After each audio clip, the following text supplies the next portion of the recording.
Hello hello hello పిల్లలు జ్ఞానేంద్రియాల గురించి చెప్పుకుందామా?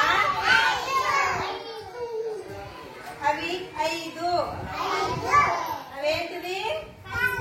కళ్ళు, చెవులు, ముక్కు, నాలుక, చర్మము. అవేం పని చేస్తాయో తెలుసుకుందామా?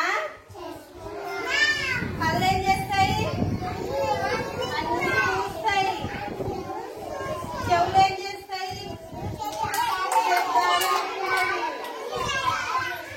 ముక్కు ఏం చేస్తుంది? సువాసన ఇష్టమన్నది.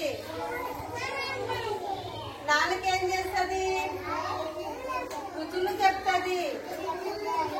చర్మం ఏం చేస్తుంది? ఇచ్చిన నొప్పి.